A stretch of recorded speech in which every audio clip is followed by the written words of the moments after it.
17th, 2025 Board of Education. Roll call. Mr. Bell? Present. Mrs. Jonas? Here. Dr. Simmons? Here. Dr. Strickler? Here. Mr. Bibb? Here. All right. All right.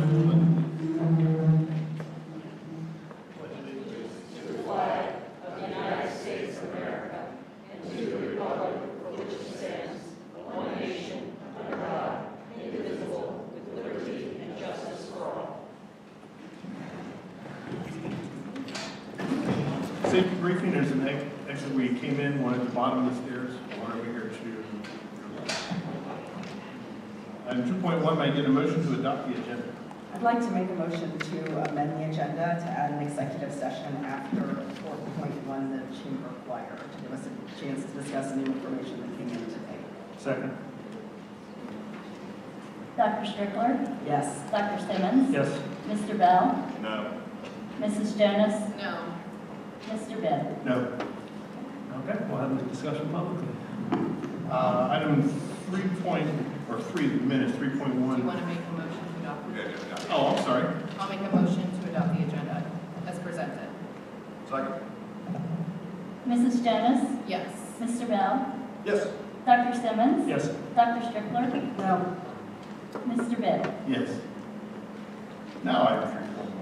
Approval of minutes for Technology and Facilities Committee meeting and the approval of minutes of the regular meeting from November 19th. I'll make a motion to approve items 3.1 and 3.2 as presented.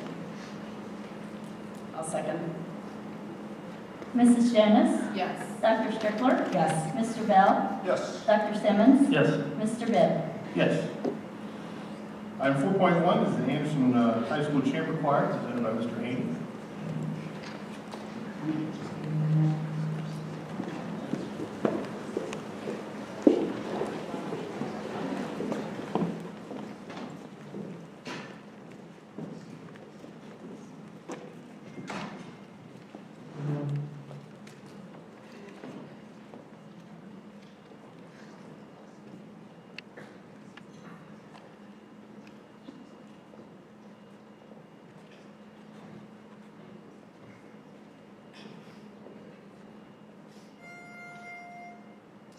We're going to start off with the national anthem. Please rise.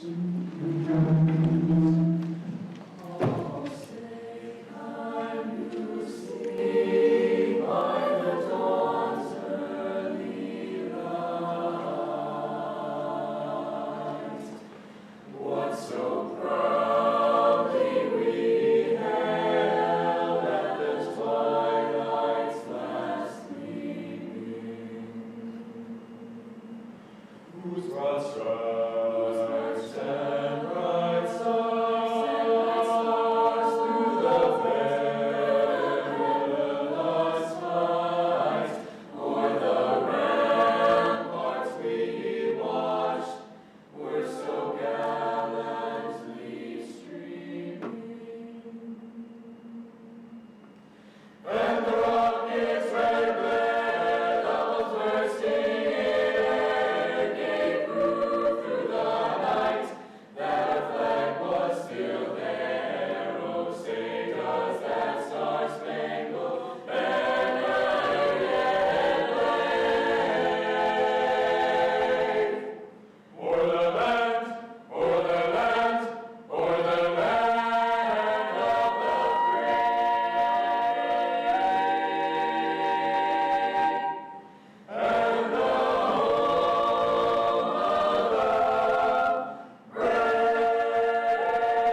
you do a poem and sing at the same time?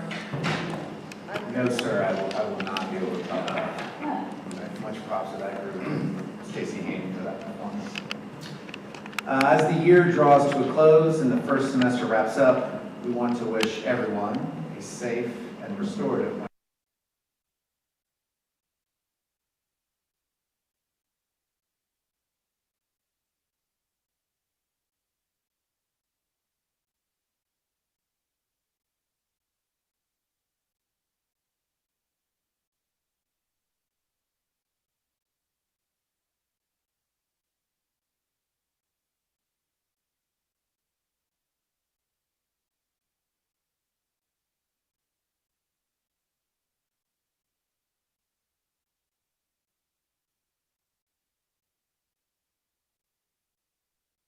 Pizza's pulling into the parking lot. So as you talk, if I get up and leave, well, maybe because I don't like what you have to say, but nonetheless, most of it's pizza. Well, thank you to everyone for coming out tonight, and what a wonderful performance by our Anderson High School Chamber Choir. I can't handle it anymore. I got you. They really, I guess he's hungry. They really knocked it out of the park, and kudos to our director, Stacy Hay.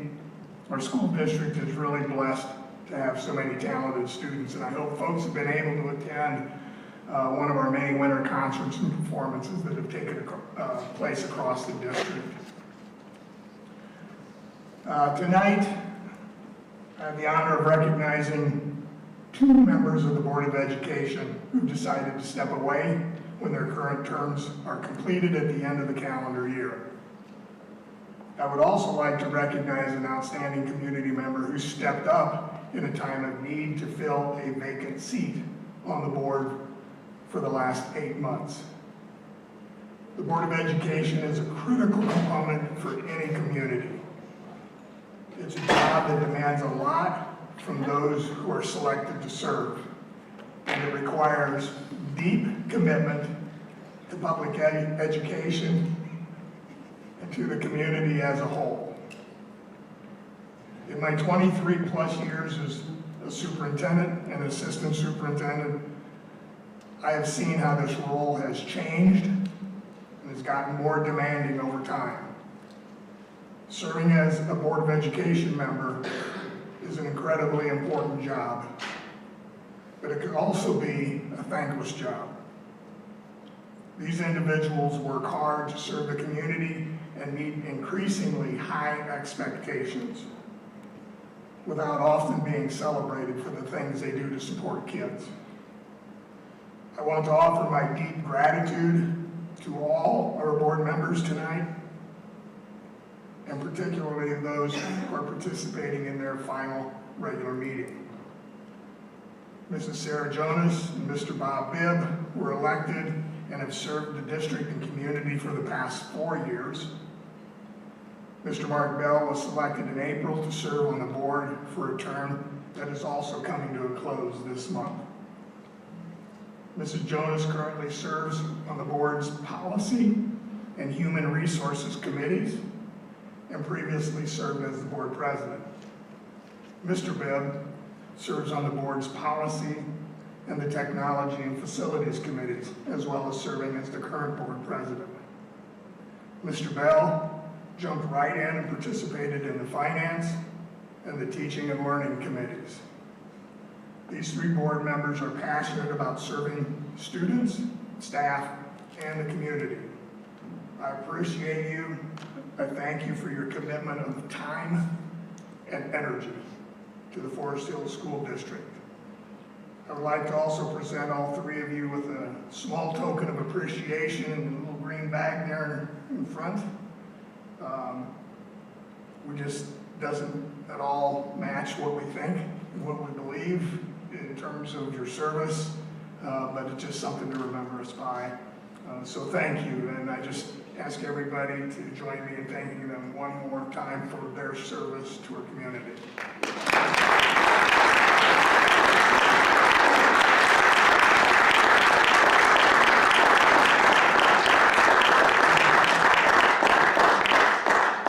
That concludes my smell pizza when it was nice, so I We never had pizza delivered at a board meeting before. Nope.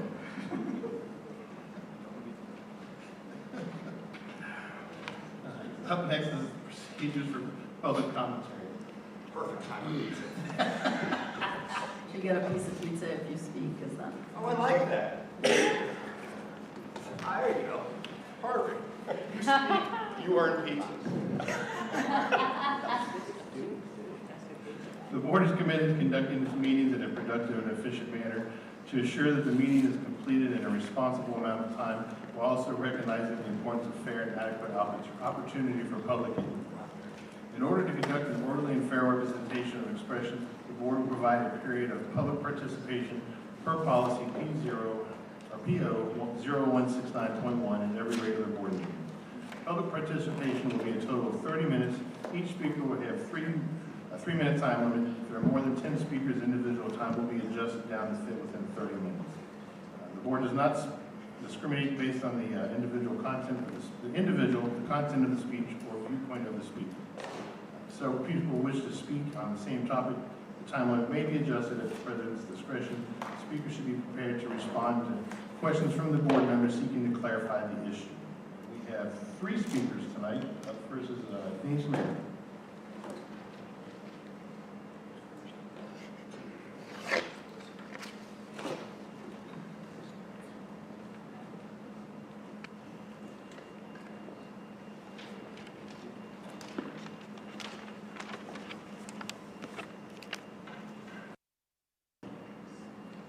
Denise Mayer, 6142 Woodlark Drive, Cincinnati, Anderson. I would like to take this opportunity to thank Bob Bibb and Sarah Jonas as they conclude their service on the Forest Hill School Board. I want to publicly thank them for their years of dedication to our students, families, and district. School board service requires time, care, and a willingness to make difficult decisions in the best interest of children. Their tenure reflects thoughtful leadership, principled decision-making, and a steadfast commitment to students and families. They did so while facing doxing, harassment, and threats to themselves, and more importantly, to their families. Conduct that has no place in public service or civic dialogue. Their perseverance under such circumstances speaks to their character and devotion to public service. Despite these challenges, they continue to serve with professionalism and a focus on what matters most, the education and well-being of our students. Their resilience and integrity deserve recognition and gratitude, and we wish them the very best in their next life chapter. Thank you.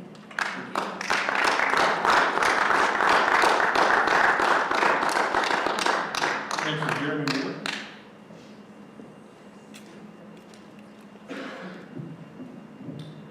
Jeremy Ward, 1036 Anderson Hills Drive. I wanted to just take a quick minute to thank the community with this transition being ready to happen. I was overwhelmed during the election and talking to the community, getting out and knocking doors. The biggest thing that was kind of given to us or expressed to us is the desire to get politics out of the decision-making of the school board. This across all party lines, Democrats, Republicans, Independents. 90% of the doors we knocked down, that's what they wanted to talk about. Looking at the agenda tonight, we have a contract extension for the highest paid employee in the district. To the agenda in the 11th hour of the last meeting with no chance for meaningful public commentary, feedback, nothing. I hope you all understand how this looks, because it looks political. We just had an election where the community chose Jeff and I, Ben Moses, and myself to work for the schools and make these kinds of decisions going forward. Pushing this decision through in the 11th hour, right at the end, right as this transition happens, it looks political. I would not want to be disservice to the community. There's a right way to do this. There's a wrong way to do this. This is not the right way. I'm not saying anything about the contract extension itself. I haven't seen the evaluations. None of them. But when we start working in January, that seems like something that we could be tasked with looking at and making a decision for the community, which elected us to do so, moving forward. Thank you. Government was set 4 years ago by the previous board. 4 years ago, they did. Hey. Speakers only, please. Up next is Ken Kuhn.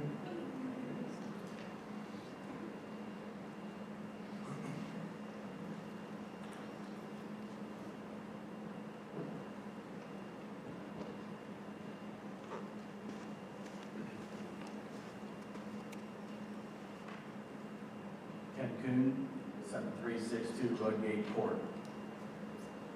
Sir and Bob, I want to thank you for standing up for the taxpayers of the district and your resistance to allowing topics that have damaged so many public schools in our country from spreading to the Forest Hill School District.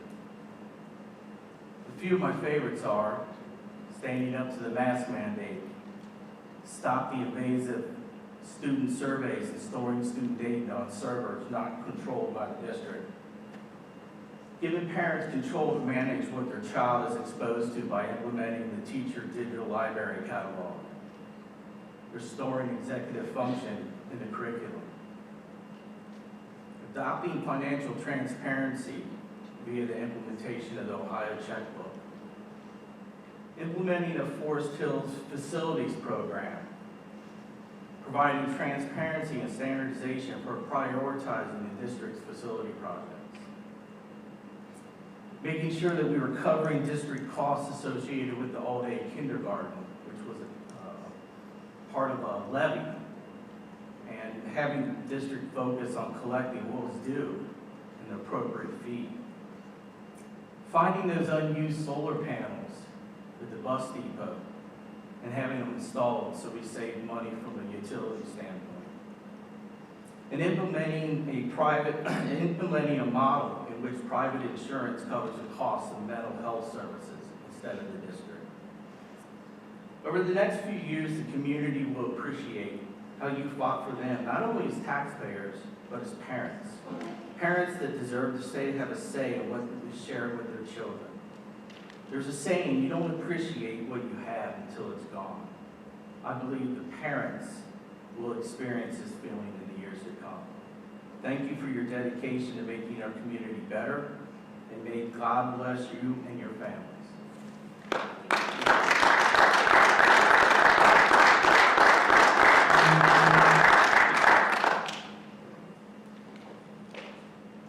Up next is the Human Resources report, Mr. Phillips. Never slice, Rob. I mean, don't tempt me. I will eat some. Well, good evening to the Board of Education, and now begins our consent agenda for getting here with item 8.1 in the HR report. First and foremost, I want to thank Sue Price and Tina Reynolds for their service and dedication to the students and to their colleagues in the community of the Forest Hill School District on their retirement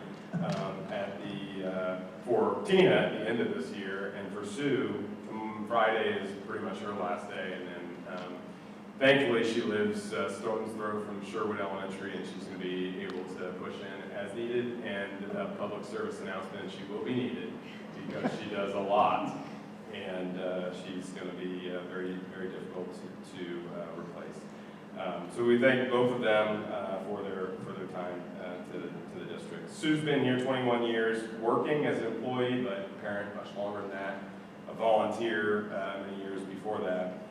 Similarly, Tina, 14 years in the school district. She's a retired educator in Kentucky as well. So lifelong service for both of them. Wish them the best. B lists a number of resignations, both on the classified and supplemental side.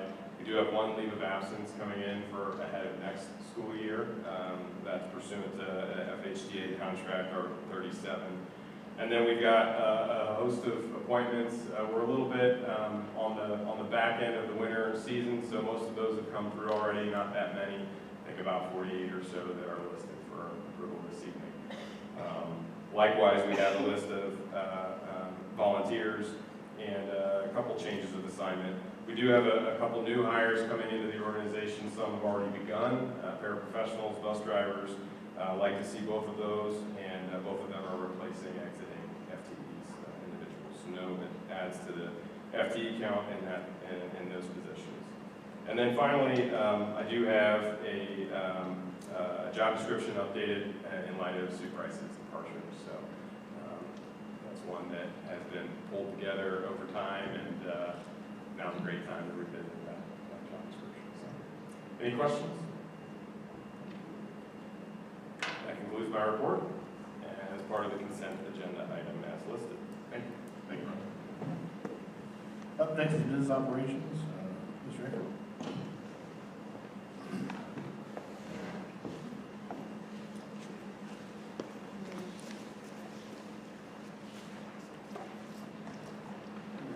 Good evening, everyone. I have 3 agenda items for the board this evening. The first agenda item, 9.1, is a resolution to go on contract with Triton Services for the replacement of the Turpin Auditorium air handling unit. We had a public bid opening last month, and they were the lowest responsible bidder that responded for a cost of $599,000. That work will proceed toward late spring, early summer to get it through, while most of the time the students aren't in the buildings. But no official schedule has been set after that. The next item on the agenda, 9.2, is a resolution to go into a cooperative contract with the EPC and contract with Moats Turf Services to install the turf at Turpin. That will be a turf replacement. We're adding the shock pad, which they never had before, and we're putting in resurfacing the track. Okay, and that's for 1.26 at Turpin. Now, I want to have a little discussion just on this one because you're going to see some number at the facilities committee is a little bit different than what you saw. Okay, this is the same concept with the Moats Environmental Group. This is a full stadium set. This is a brand new set. So what we've had to do is we've had to put in some contingency monies. Our goal is to not use these contingency monies. It's about $250,000 round numbers of contingency money for 2 things.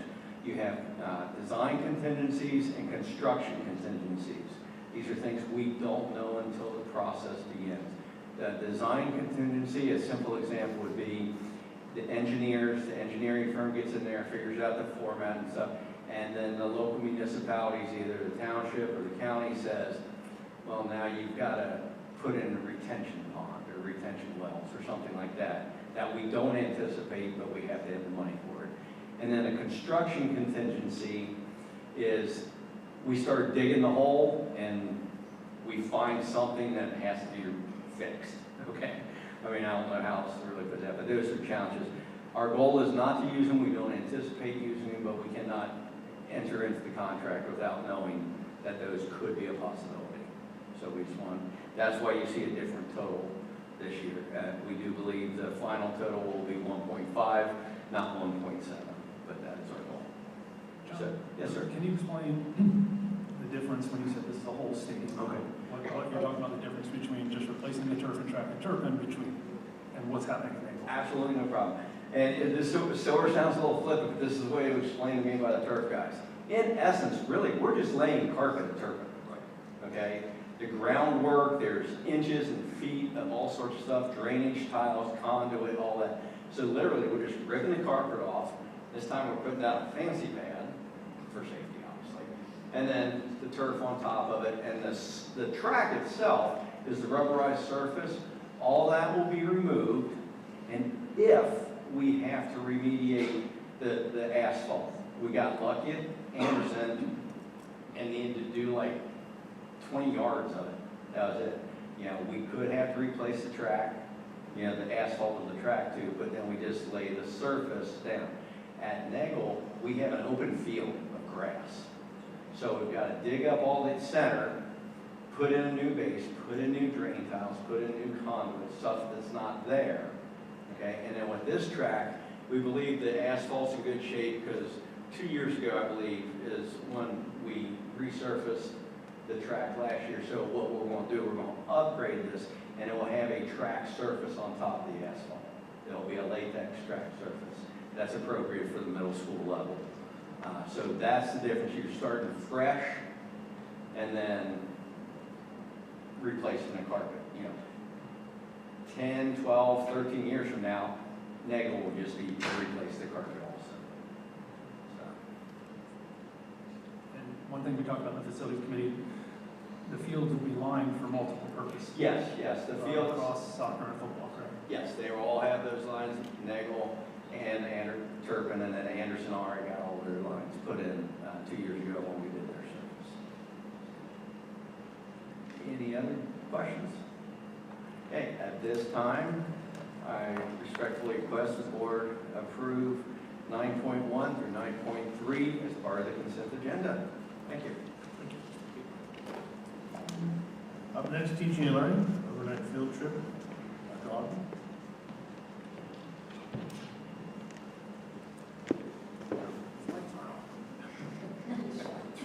Yeah, I turned them off. They were messing with my eyes, so. Good evening. I am here to put for approval overnight field trip for our TPA program at both respective high schools to Columbus for the state championships, March 3rd and 4th. It's up to 95 students. And if you haven't heard of our TPA program, which I'm pretty sure most everybody has, it is absolutely phenomenal. It's our teacher preparatory academy led by Mr. Lynch at Anderson and Ms. Rowe at Turpin High School. And we have hired several of our TPA participants. We guarantee them upon graduation from college, if they're in education major, that they will definitely get an interview. So just putting this forward for approval. Do we have any questions? Outstanding. Thank you very much. Thank you. Next, 10.2, the operating service agreement. I guess that's how it's pronounced. I'll be very polite and not eating pizza all the time, Duggan. Josh, we don't know how to react when we're not eating treats. Oh, good, Steve. I'm taking up that crowd. All right, so Aubrey is a new system that we're wanting to introduce here. In the past several years, Wendy, you're most familiar with SchoolNet. That was something that we used many years ago. Eventually moving to DataMap, that is a system that really houses all of our data for our students. It's important in the work that we do, whenever we work within our professional learning communities or PLCs, there's 4 primary questions that we ask. What do we want students to know? How do we know if they know it? What do we do if they're not learning at the rate in which we want them to? And then what do we do if students are excelling and we need to push them even further? So to answer those questions, we have to have data. And some of the systems that we use, they're great, but they are they're not as efficient in terms of when we pull data, we often only see one data point at a time. So I can only see reading for one student at one time, or math, and that goes for also small groups, large groups of students as well. So with Aubrey, it allows us to see multiple data points at one time, so we can better see trends and dig into those questions. I feel like sometimes because of lack of efficiency, we sometimes focus our time on those first 2 questions. And for us to really kind of push to the next level, we need to dig in more closely for those questions 3 and 4. So with that, we request that the Board of Education approve the attached service agreement with Aubrey. We will begin January 1st with the intent of building that. It's going to take several weeks and months to build out to be what we want it to be. But I think that it will have a change in our day-to-day instruction as we move forward. Any questions? I will just say that I think we first started looking at Aubrey, it had to have been about 10 years ago, because it was when I was in the district, and the things that they were able to do in terms of integrating data to really understand the whole child were really impressive, but it was so new, it didn't make sense to dig in until we could see if they really could manifest what they envisioned. So seeing it come back is interesting 2 years later, that they've been able to, the technology brains behind it have been able to work with the educators to really figure out how to make it successful. They have made a number of updates. I think school districts like Loveland, that they've been using Opera, so, you know, they've been able to kind of pitch and figure out what some of those things are that they needed to work on. The other piece is it's not inexpensive. I share that just because, to be fully transparent, with some of the new partnerships that we have, we've also been able to offset costs. When we're not going forward with Datamap, we can reuse that funding. We can also, with our new partnerships with mental health, we have funds that we can use in a different way to support MTSS at a greater level. We also have career tech funds that will offset costs for things like schoolings and Zello. So those funds can be repurposed then for a bigger thing. There will be pieces of sustainability on those too. So, yeah, thank you. Thank you. Up next, item 11, Treasurer's Report. Ms. Riley. Good evening.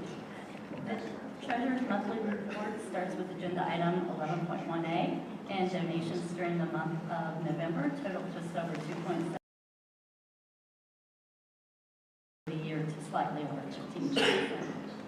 Item B gives you a snapshot of our October financial forecast, which is our most recent forecast. Item C presents the general fund revenues, and as expected, November was a slow cash flow month, with the primary revenues received being our semi-monthly payments of our state aid in the amount of $1.7 million per month. Item D presents general fund expenditures, and with 5 months or 42% of our fiscal year complete at the end of November, we have spent 40% of our estimate. So we are tracking where we would expect. Item E presents the cash activity of the general fund cash balance, beginning balance plus revenues minus expenditures.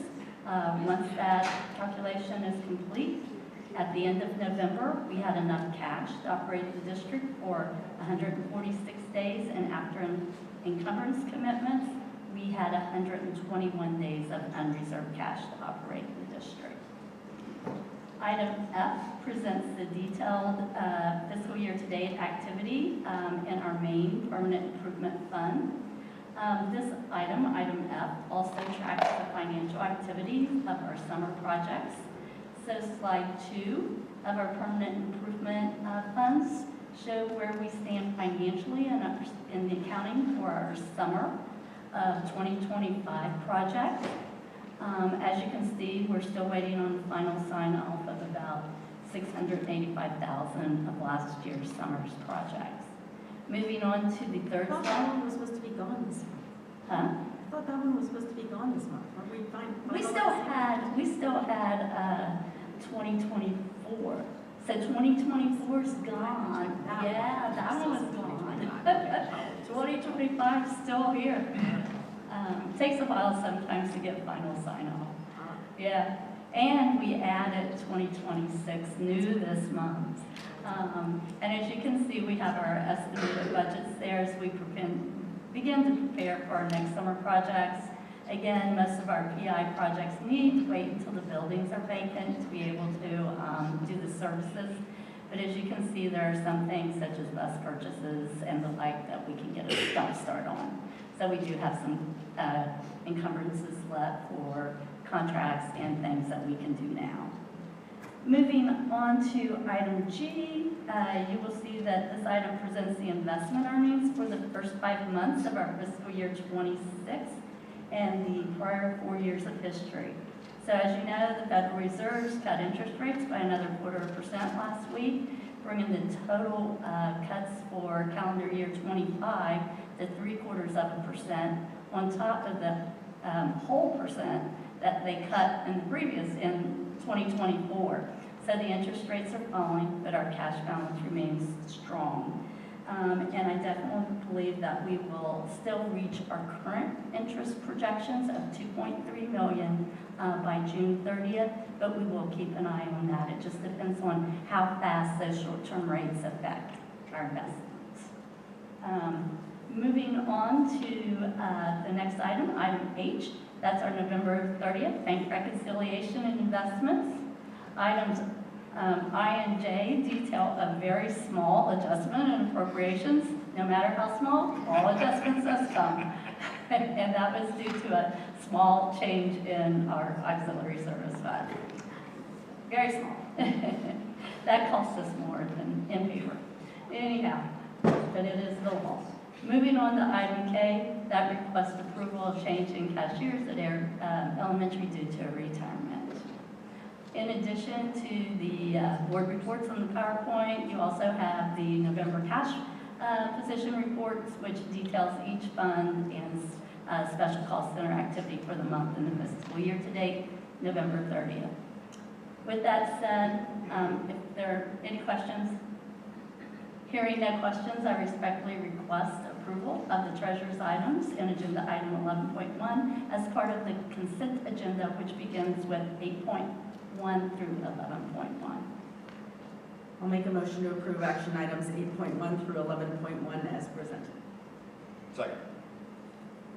Dr. Strickler? Yes. Mr. Bell? Yes. Mrs. Jonas? Yes. Dr. Simmons? Yes. Mr. Bitt? Yes. Thank you. Thank you. 12.1, or 12 is board discussion, 12.1 is a superintendent's contract, which everybody should be able to review.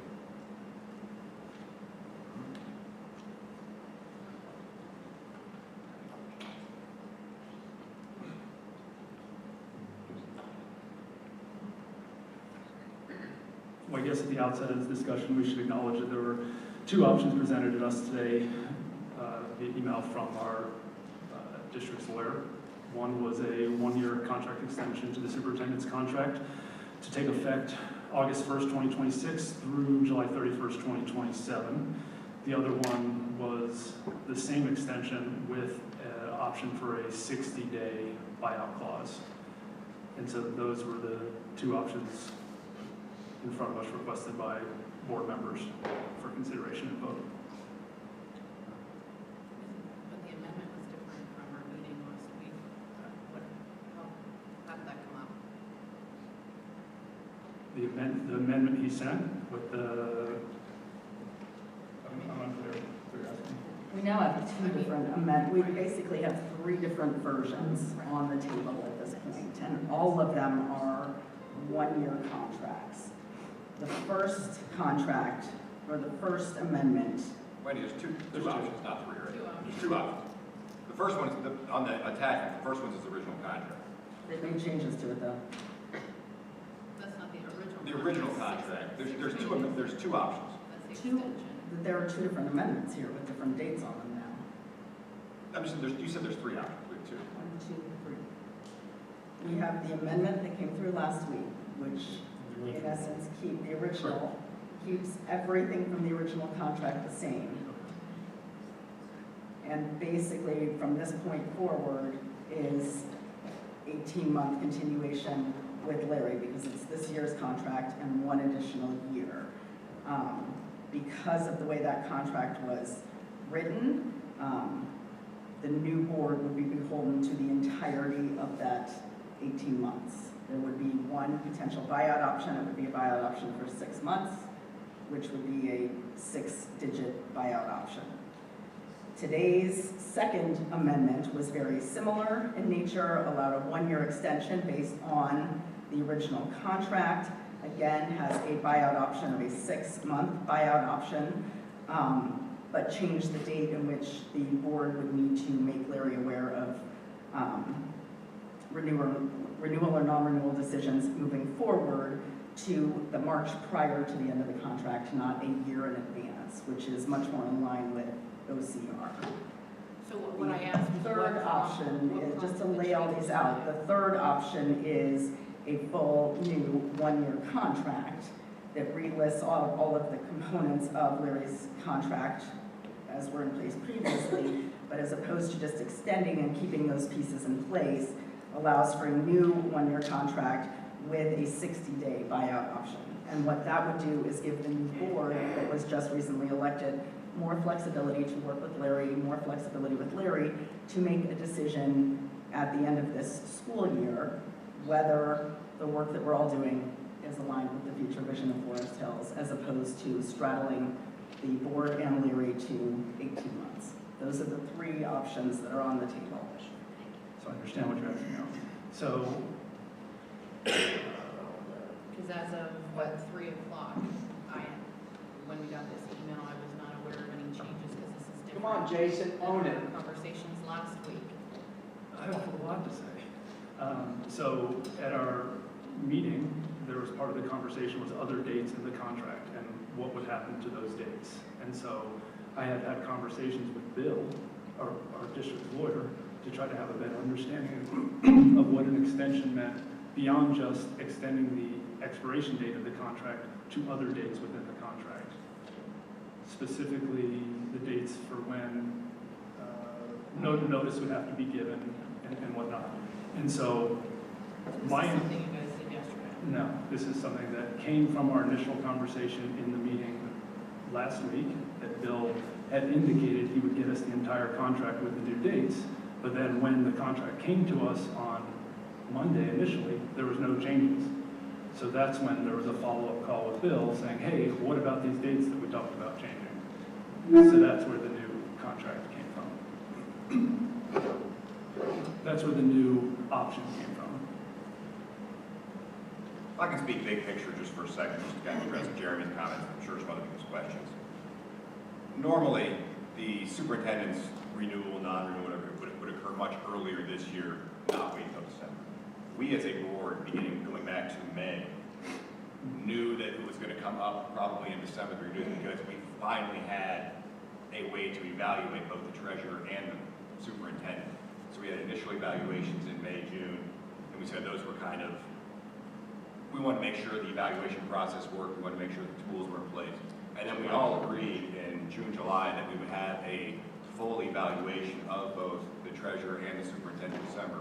And after that, make a decision about what to do with the superintendent position. There's nothing about that. This dates back 6, 7 months. This has nothing to do with doing something. I think everybody on the board would agree that this is nothing that we threw in at the 11th hour, that we decided to wait until December, we decided to wait until the results of the election or anything like that. This is something we had all talked about dating back to much earlier this year. And it's simply due to the process of the evaluations taking place in May and December that we end up at this place in December, where normally I would like to think going forward, these decisions would be made after the May, June evaluations going forward. Just this year, because it's the first time that we have nice, firm evaluations and a great evaluation tool in place, that's why we're being forced to wait until December to do this. It has nothing to do with anybody's political agenda or anything like that. This is something that we've talked about for the last 6, 7 months. I would agree with you, except we went forward with the discussion before we actually did the evaluation process that night for the sake of order. So at that point, Okay. I don't know what your point is, but okay. my point is simply, at that point, we weren't using the evaluation meeting information to then make a decision. We were working with our lawyer to try to figure out what the contract needed to look like. And I left with the understanding that the date changes were a part of that conversation. All right, so a couple things that I want to note about this. First, Larry, I acknowledge the awkwardness of you sitting here and us having this conversation. As I've said this before, among our most important tasks as a board is evaluating the superintendent and treasurer, and then ultimately making decisions on what to do with contracts. Those are the two employees that the board employs. And so there's these two options in front of us. I guess I'm just to speak openly and honestly here. It's like the day after the election, Mark, you had sent me a message asking to just get a sense of what the incoming board was thinking, that you understood you were the swing vote, and you didn't want to hamper the district with a big buyout. You wanted to do right by Larry. Like, let's figure this out. Yep. I sent the same message to you and to Wendy. Yep. That's right. So I think you've had an opportunity to talk to the new board. You understand their desires, which is to have the opportunity to make this decision on who the superintendent is going to be that they're going to work with for their 4 years. So I guess my first question is like, so then what has changed if that was going to be part of your decision matrix? What has changed in now essentially limiting their ability to make that decision? Absolutely nothing. Because if we go forward with the initial amendment of Larry's contract goes through July 31st of this year, and then we have the extension till 27, there's no opportunity for the new board to make a decision short of 18 months without a six-figure buyout, which nobody wants to think about. So, I think, like, respectfully, like, and I know this happened with the board before Sarah and Bob were elected, that there was a contract extension given in like the last month or two. And not to say, like, everybody's still on the board till December 31st, so the decision is ultimately up to what this board wants to do. But I think that, the community has signaled, in our community, right? The presidential election was like 51-49. The state board, state rep was 51-49. With school board, it's not close. And to me, that indicates that the community is signaling a desire for change in direction. And in my mind, a board with no stake beyond 14 days from now shouldn't be making this decision. I think that there has been a willful dismissal of important data that suggests that this decision shouldn't be made, and we should be leaving it up to the next board. My preference would be to push the decision to January and allow the new board to make a decision on what they'd like to see done with the supervisor or superintendent's contract. But I am willing to compromise, and I think a one-year deal is fair, with an opportunity for the new board to have an option to make a change in advance of 18 months, should they deem that necessary. That's what we agreed to, was a compromise of 1 year. I don't think there was ever a compromise. I think it's... Well, there was, but some people wanted 5, some people wanted 3, some people wanted 0. Right, and there was a... compromise of 1, and the only thing on that paper that we had was the ending year. Right. That's all we changed. And there was more to it. That's what I said at the beginning, is that there were other dates in the contract that I was concerned about, wanted clarification on. If I may. When we asked about that in the meeting, I had asked Bill whether the And then August 25, and he had switched to August 26, and he said he would have to scrub the data. So I assumed when we saw the dates scrub the dates. I assumed when we saw those come back, then the dates would have reflected that as of August 2026, the board would have the opportunity to revisit the contract. In the interest of transparency and authenticity, I would like to let everybody know basically what happened last week. We met in an executive session to discuss evaluations and whether or not to extend the superintendent's contract. Beginning of that meeting, I recommended we talk about the treasurer, then the superintendent. Our council recommended that we immediately skip those two, immediately move to what we wanted to do with the superintendent. He indicated that he was aware that there are members of the board that wanted a long extension for Larry, and there were members of the board that wanted to move on and start fresh. He stated that he thought that the best option here, and again, he's been doing this for 30 years with many, many school districts, so he has a wealth of experience with this. He believed the best option, not only for the existing board, not only for our superintendent, but also for the new board, was that a one-year extension was the best compromise and the best decision for the school district. Not for individuals, but for the district.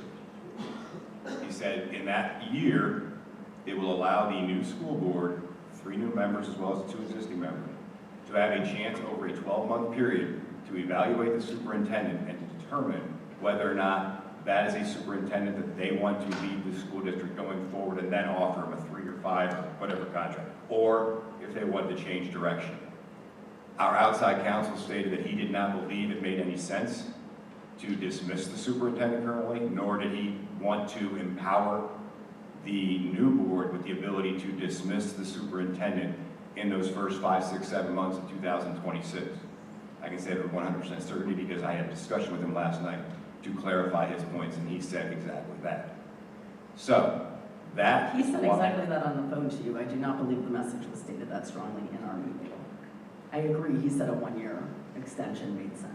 Okay. I said it on the phone, so that is why we are where we are. We are here actually, and again, I mean, obviously, and people, I think we all know that I happen to be the swing vote on this, which is wonderfully exciting. hence the pizza. I would have had beers too, but until I was told I couldn't do that. So, I mean, and so, like, I wanted to tell Bill at that point that he kind of stole my thunder. In fact, if anybody goes out and asks Jeff Nye, he and I had about a 45-minute phone conversation 3 hours before that meeting last week. And Jeff asked me what I thought I was going to do. And Jeff and I talked for probably 6 to 8 hours between the election and last week's meeting regarding this issue. And Jeff said he was fully on board with my idea to extend Larry for 1 year. He said that is something that makes a lot of sense. He's like, it's right in the middle. He's like, it allows us as a new board to understand what the superintendent's all about, what his leadership qualities are, what his strengths, what his weaknesses are. And then we, after a 12-month period, can come to an evaluation as to whether or not it makes sense for us to move forward with him. And if you don't believe me, ask Jeff. That's exactly what he said.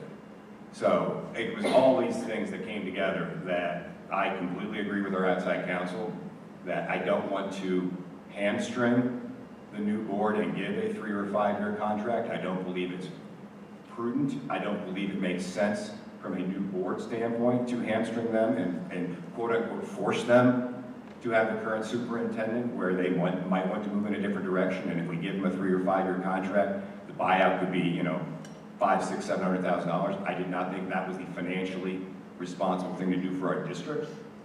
That is why I said, hey, 1 year makes sense. I talked to a whole bunch of people about this, including current and new board members, and they agreed that a 1 year extension made sense. So that is how we arrived at this point. At no point during last week's meeting was and I can't speak for anybody else but myself, I did hear the change of dates discussion. I had no idea that the change of dates discussion also included a change of date where a new board could dismiss the superintendent prior to August 1st of 2026 with a 60-day buyout. I would have addressed that last week in the board meeting that we had I understood exactly what certain members of the board were getting at with that point. Well, I'm sorry you didn't have an opportunity to address it, and I would love to hear you address it now, because you are 8 months into this position, indicating you have the knowledge to make a decision. So they would be 8 months into the position at the same point at which we're talking about being able to have that discussion, August of 2026. So I'm not sure why you see in your mind that you are capable of making this decision right now after 8 months. I don't know if I'm capable or not, but I have to. Choice that the new board. I didn't say I was capable or not. I'm the one who have to be sitting up here, so I have to make a decision whether or not I'm capable. You don't have to. The decision can be made as late as March 1st, 2026. You're right.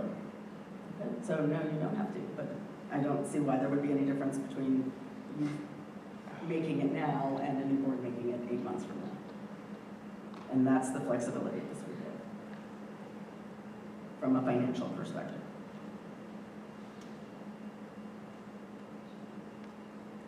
And hey, if we're working all together and everything's going well, all 3 of these are identical.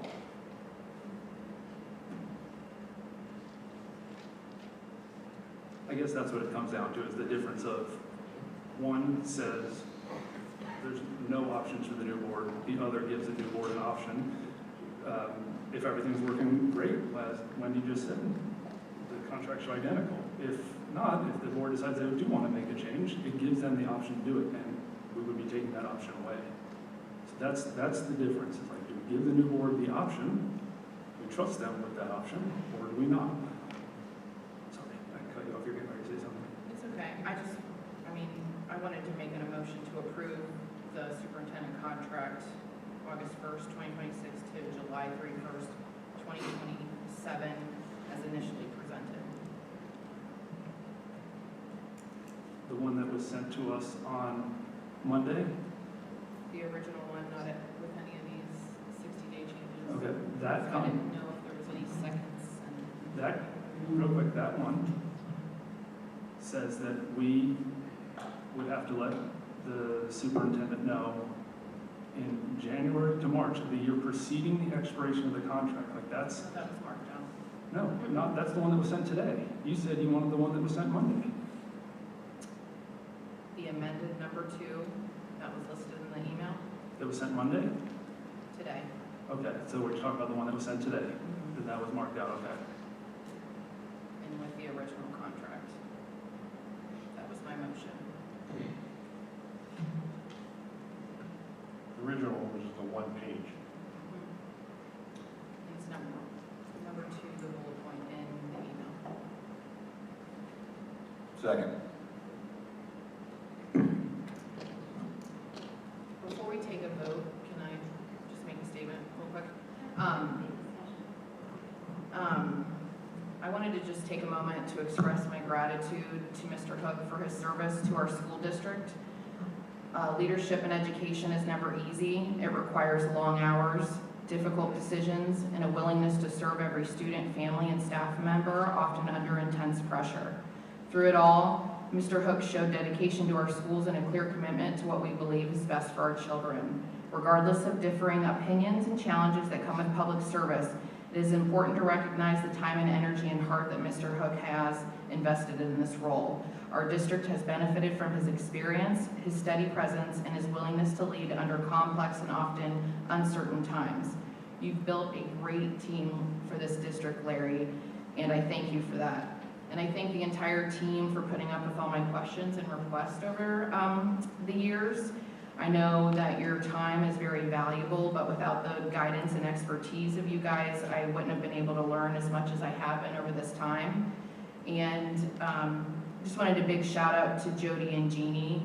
Thank you so much for everything. You guys are really what makes everything move and get accomplished.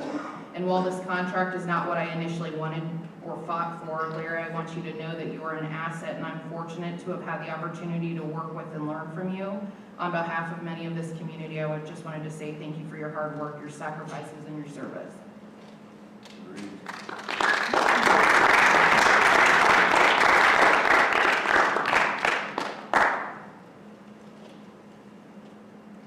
So I think we can do a roll call. Mrs. Jonas? Yes. Mr. Bell? Yes. Dr. Simmons? No. Dr. Strickler? No. Mr. Bibb? Yes.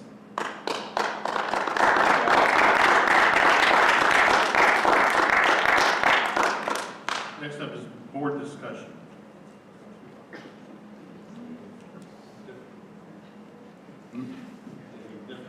Yeah, I think a couple quick shout outs. One to the Anderson High School football team, awesome season. Made our whole district proud. I think captured the hopes, and I know my son's at Nagel. I mean, one of the highlights of the semester was the Nagel team coming, or the Anderson team coming through on their way up to Canton. So nothing to hang your head about. 2 straight years in the state championships. Awesome accomplishment. I also want to shout out Chris Preston and his volleyball team for dodgeball, or not volleyball, dodgeball team rather. Sorry, dodgeball. For defending their championship in the middle school dodgeball competition and defeating all the children. So, I appreciate the recognition. Look in the mirror and sleep well. And then I guess a couple things. I acknowledged some of this last month, but Mark, while I disagree on this decision, I did want to acknowledge you coming in here, hitting the ground running, tough decisions to make, try to bring some levity to to tense decisions at time. Straight shooter, sometimes too straight, but it's better than beating around the bush sometimes. Bob, I think we don't see eye to eye on most anything, but you always were very respectful, especially in your role here as president, listening, giving the option to hear things and considering, even if we didn't come to the same decision. And Sarah, I think we disagreed on even more, but I can certainly acknowledge the being able to put yourself out here in an increasingly political environment, open to criticisms, insults, etc. I think we all receive them. So, you know, I know it's not tough on you personally, even though we don't agree on things. So, you know, you withstood it for 4 years and fulfilled your commitment to the community. And then lastly, you know, we are moving forward with a new board starting in January, and I'm excited to work with the new board members. Jeff, Aaron, and Jeremy, congratulations. I'm looking forward to, I think, January 10th at 8:30 a.m. is our organizational meeting where they're being sworn in, right? Yep, and, you know, I think that, well, it signals a new direction in the district. I think that people that are paying attention to what's happening in schools need to recognize that there's still stuff happening at the state level that does pose a threat to public education. And there's legislation that we need to make sure we're paying attention to and reaching out to our state legislators about, whether it's about challenges to public funding that could threaten the financial viability of our district, requiring certain documents being posted in the classroom, religious doctrines, mandating that educational materials highlight positive contributions of different religions, the continued expansion of voucher systems, things that should be separate from public education or threaten the financial viability of public education. These are things currently being debated up in Columbus. And so, you know, the school board is just the local control of the district and control, like, oversight, policymaking, progress monitoring. But at the state level, there's legislation being debated right now that have very big impacts on what we're able to do here in Forest Hills. So please keep paying attention, even between election cycles. And I guess that's all I have to say. I would also just like to thank all of you for the opportunity to work together. Again, don't always agree on everything, but I feel like we've been able to come together and have some good discussions. And in particular, Sarah, I'd like to give you a shout out because this week I got to watch my daughter come in second place at the Sherwood Spelling Bee. And That's pretty nice. this Spelling Bee is cool to have. very cool to watch. So yes, so thank you to you all. Again, another shout out to the Anderson Choir, who were just beautiful tonight. I'm sure we have all been busy this week. I have been to Sherwood Choir, Sherwood Orchestra, Turpin Band concert, and a holiday breakfast at Sherwood. It is such a busy time, but there are so many amazing things happening in our district. And then the other highlight I would just want to shout out is 9 United and the work that has happened in the last few weeks, the service orientation that brings to all of our kids, collecting coins across the elementary, the dodgeball, and then the 9 United Shop and Share Night at Target, which is just always so inspiring to see when we can bring our families out to help take care of other families in our communities. So amazing things happening in our district, and I look forward to being a continued part of it. So happy holidays to everybody. Thank you. Mark, you anything? Yeah, just a real quick, set the sundial. First of all, it's interesting, having been up here for a short time, just to realize what all actually goes into making this district as excellent as it is. Sometimes it's with the board's help, and sometimes it's in spite of the board. But at the end of the day, this district is not the board. This district is the folks you see sitting over there and all the people that they represent. This district is excellent because of those folks, not because any of us sitting up here. Those folks over there bust their ass day in, day out. We show up a few times a month. I knew it. I have decades of kids going through here, so I had some understanding. But I mean, each and every one of you who is sitting over there, you have my utmost respect as not only an educator and administrator, but as a human being who put yourselves out there day in, day out with the sole purpose of trying to make sure the children of this district have every single opportunity that they deserve. So, like, in spite of our differences about anything that the five of us sit up here and the new five that sit up here, I don't want to say we're irrelevant, because certainly policy and strategy matter, but you guys are the ones that drive this district. Please never forget that you have the eternal appreciation from every single one of us up here, and you should have the eternal appreciation for every single person who sits in this district, whether they have a student here, they had a student here, or they're a single human being and don't have kids. You guys rock, and hats off to each one of you. Merry Christmas, happy holidays. I love you all.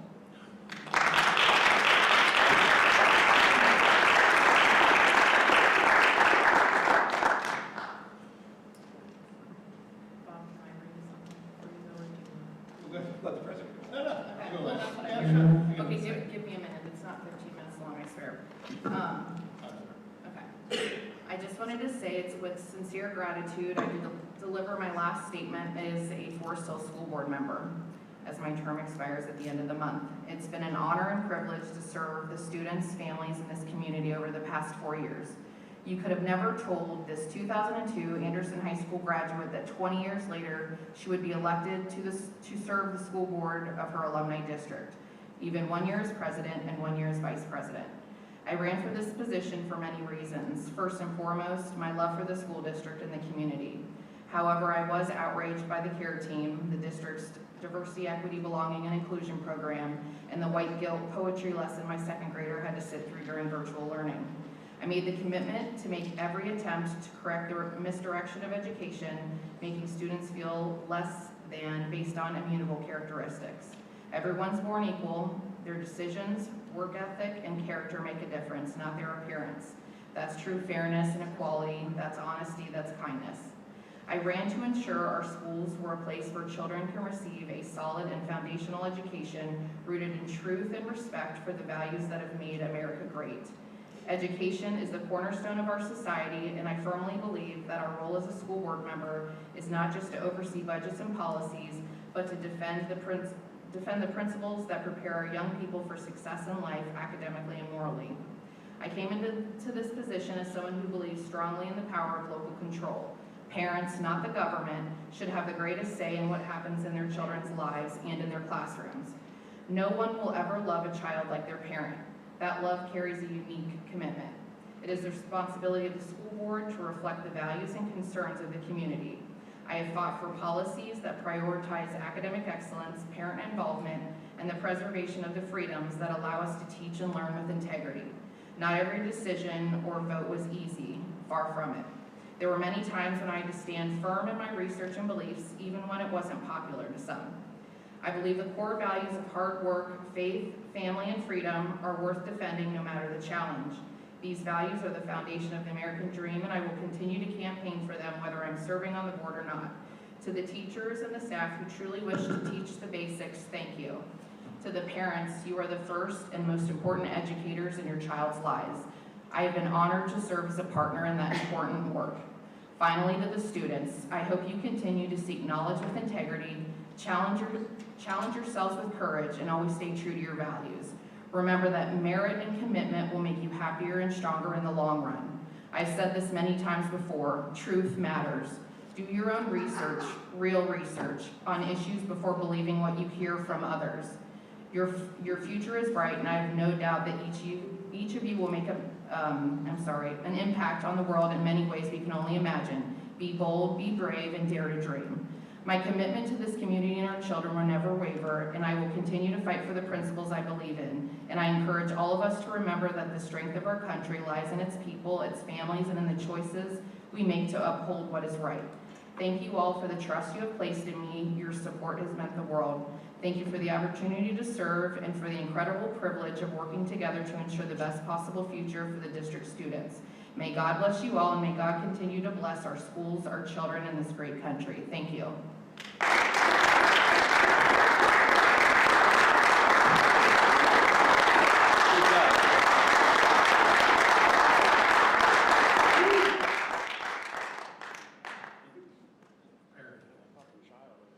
I'm gonna wing this. Well, I want to thank you for teaching me more about school finance than I ever thought I would understand. Thank you. Thank you for always being there. Larry, thank you. You did the single best decision I think I made here. Your experience and telling us sometimes, don't do this. Sometimes we should have listened. We did. We did. Thank you. Lana, I think you'll agree with me that Mark is the second best decision we've made. I want to thank you for keeping me grounded at times and being a voice of reason when it didn't seem like there wasn't. And to you administrators, especially Kim and Rob, who take calls from me on Saturdays, Sundays, after hours, early mornings. You guys are always there. Thank you. Thank you for answering questions. Not being biased in any way whatsoever, just saying and this is why we do it, this is how it is. And Jeannie and Jody for always being in the background, doing stuff that nobody ever sees anybody doing. I think you two run the district, when nobody else is here. And with Eric, yes. Mr. Preston, the teachers, and all the staff, the bus drivers, the custodians, the lunchroom, thank you for making this district what it is. And the parents as well, because without the parents, there's nothing. This community has tremendous support. And one last thing before I go. I know I'm not supposed to be biased, but Air is the best elementary in this district. Thank you. Vote to strike. No, seriously, thank you, everybody. It's been a learning experience. There's been highs, there's been lows, there's been crazy times, and there's been fun times. Never once in the 4 years that I think of having a pizza with me. Not once. I don't ever threaten, I only promise. You are a man of your word. Nobody can take that from you. Up next, we have to elect a president pro tem. I nominate myself. May I get a motion, or nomination, I guess I should say. I nominate Dr. Wendy Strickler-Biederman as President Pro Tem. Not yourself. I'll second it. Dr. Simmons? Yes. Mr. Bell? Yes. Mrs. Jonas? No. Dr. Strickler? Mr. Bibb? Yes. As you're standing there, turned around, staring at the wall. Hey, calm down now, come on, guys. Everybody calm down. Yeah. All right, the next regular meeting, as an organizational budget meeting, is on January 10th, 2026, 8 a.m. at Central Office, I believe. It is, yeah. All right? Not it. May I get a motion to adjourn? Yes. I'll make a motion to adjourn. I'm seconding. Okay, all right. Mrs. Jonas? Yes. Mr. Bell? Yes. Dr. Simmons? Yes. Dr. Strickler? Yes. Mr. Bibb? Yes. Thank you, everyone. Thank you. Thank you.